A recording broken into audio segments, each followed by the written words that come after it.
നമസ്കാരം. സോഡിയാക് മീഡിയയിലേക്ക് എല്ലാ പ്രേക്ഷകർക്കും സ്വാഗതം. 2026 സെപ്റ്റംബർ മാസത്തെ ഉത്തര നക്ഷത്രക്കാരുടെ നക്ഷത്രഫലം ഒന്ന് പരിശോധിച്ച് നോക്കാം. ഉത്തര നക്ഷത്രത്തിന്റെ ആദ്യത്തെ 15 നാഴിക വരുന്ന ചിങ്ങക്കൂറിലും ശേഷം 45 നാഴിക വരുന്നതും കന്യക്കൂറിലുമാണ്. അപ്പം ചിങ്ങക്കൂറുകാരെ സംബന്ധിച്ചിടത്തോളം 12ാം വ്യാഴാണ്, ദൈവാധീനം കുറവാണ്, ലഗ്നാധിപതി ബലവാനാണെങ്കിലും രാഹുഗതികളുടെ ഒരു ബന്ധനാവസ്ഥയുണ്ട്.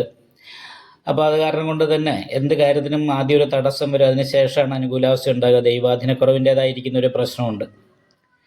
പിന്നെ 4ാം ഭാവാധിപതി ബാധകാധിപതിയായിട്ട് 11ാം ഭാവത്തിലാണ്. കുടുംബ സംബന്ധമായിട്ട് കുറച്ച് ടെൻഷനും പ്രശ്നങ്ങളൊക്കെ അനുഭവിക്കാൻ ഇടവരിക. ഇടയ്ക്കിടയ്ക്ക് ശാരീരികമായിട്ടുള്ള അസ്വസ്ഥതകൾ, കാരണം അഷ്ടമത്തിലാണ് ശനി നിൽക്കുന്നത്. അപ്പം നടുവേദന പോലെയുള്ള രോഗാവസ്ഥ, ഇടയ്ക്കിടയ്ക്ക് ഒരു രോഗം മാറിക്കഴിഞ്ഞാൽ ഒന്ന് സ്വസ്ഥമാകുമ്പോഴത്തേ അടുത്ത രോഗം വരിക, മാനസികമായിട്ട് ടെൻഷൻ ഉണ്ടാകുക, ഇങ്ങനെയുള്ള കുറച്ച് പ്രശ്നങ്ങൾക്കൊക്കെ യോഗമാണ്.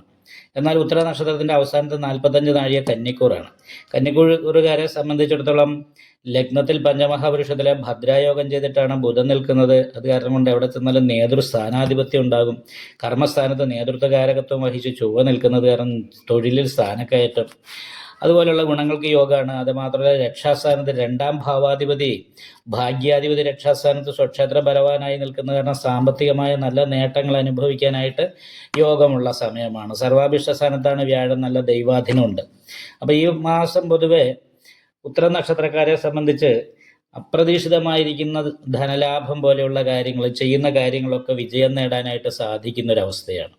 പക്ഷേ കണ്ടകശനിയുടെ ഒരു ദോഷമുണ്ട്. നല്ല ഉത്സാഹത്തോടു കൂടിയൊക്കെ പ്രവൃത്തി എടുത്താലും അതിൻ്റെ ഫലം കിട്ടുന്ന സമയത്ത് പ്രതീക്ഷിക്കുന്ന രീതിയിലുള്ള ഫലം ചില സമയത്ത് കിട്ടിയെന്ന് വരില്ല. കാരണം കണ്ടകശനി ദോഷമുള്ള കാരണമുണ്ട്. അതുകൊണ്ട് അയ്യപ്പ ക്ഷേത്രത്തിൽ നീരാഞ്ജനം വഴിപാട് ചെയ്യാൻ മറക്കരുത്. അല്ലെങ്കിൽ ഇടയ്ക്ക് എള്ളുതിരി കത്തിക്കുക, അതേപോലെ തന്നെ എള്ള് പായസം കഴിപ്പിക്കാൻ ക്ഷേത്രാണങ്ങളാണെങ്കിൽ അവിടെ എള്ള് പായസം കഴിപ്പിക്കാം.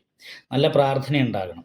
10 രൂപ കൈ കിട്ടി 20 രൂപ ചിലവ് വരാൻ യോഗമുണ്ട്. കാരണം ചെന്നാൽ 12ാം ഭാവത്തിൽ ഘടകാരകനായിരിക്കുന്ന കേതു, കാൽപാദത്തിന് വേദന ഉണ്ടാകും. 10 രൂപ കൈ കിട്ടി 20 രൂപ ചിലവ് വരും. അപ്പം ഇങ്ങനെയുള്ള കാര്യങ്ങൾക്ക് യോഗം ഉണ്ടെങ്കിലും പൊതുവേ എല്ലാ കാര്യത്തിലും നേട്ടം അനുഭവിക്കാനാണ് യോഗം. ഗ്യാസ്ട്രിക് പോലുള്ള രോഗത്തിന് യോഗമുണ്ട്.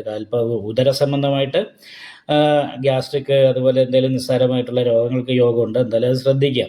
7ാം ഭാവത്തിൽ ശത്രു സ്ഥാനാധിപതിയാണ് 7ാം ഭാവത്തിൽ നിൽക്കുന്നതെന്ന് പറയുന്നൊരവസ്ഥയുള്ള കാരണം ശത്രുദോഷം നല്ല രീതിയിൽ ഉണ്ടാകാനും കാലപ്പഴക്കമുള്ള ശത്രുദോഷത്തിൻ്റെതായിരിക്കുന്ന ദുരിതം ഈ സമയത്ത് കാര്യങ്ങൾക്ക് തടസ്സം വരുത്താനും സാധ്യതയുണ്ട്. കാരണം കണ്ടകശനി ആയതുകൊണ്ട്.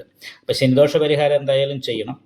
പുതിയ പുതിയ തൊഴിലുകൾ ഏറ്റെടുത്ത് ചെയ്യാനും, അതേപോലെ തന്നെ തൊഴിൽ ഇല്ലാത്തവർക്ക് തൊഴിൽ ഉണ്ടാകാനും തൊഴിൽ സ്ഥാനക്കയറ്റം കിട്ടാനും ഒക്കെ സാധിക്കുന്ന ഒരു സമയമാണ്. പിന്നെ സഹായ സ്ഥാനാധിപതി കർമ്മസ്ഥാനത്തുള്ളത് കാരണം കൊണ്ട് കൂടെ സഹായികളായിട്ടും കൂടെ തൊഴിലെടുക്കുന്ന വ്യക്തികളുടെ പെരുമാറ്റം ചില സമയത്ത് അപ്രിയമായിട്ട് തോന്നാനുള്ളൊരു സാധ്യതയുണ്ട്. അപ്പോൾ അത് കാരണം കൊണ്ട് അത് ശ്രദ്ധിക്കാം. മറ്റുള്ള രീതിയിലൊക്കെ വളരെ നല്ല അനുകൂലമായിരിക്കുന്ന ഗുണഫലങ്ങളാണ് അനുഭവിക്കാൻ യോഗമുള്ളത്. കുടുംബസുഖം അനുഭവിക്കാൻ യോഗമുണ്ട്. വീട്ടുകാരും ഭാര്യ കുടുംബക്കാരും ഒക്കെ ആയിട്ട് നല്ല ബന്ധത്തിൽ മുന്നോട്ട് പോകും. പക്ഷേ ശത്രുദോഷ പരിഹാരം ചെയ്യണം.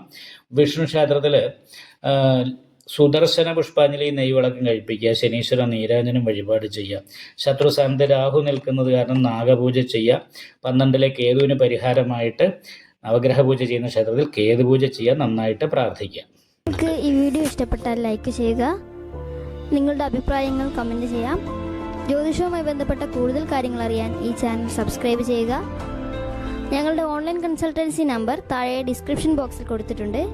ആവശ്യമുള്ളവർക്ക് കോൺടാക്റ്റ് ചെയ്യാവുന്നതാണ്.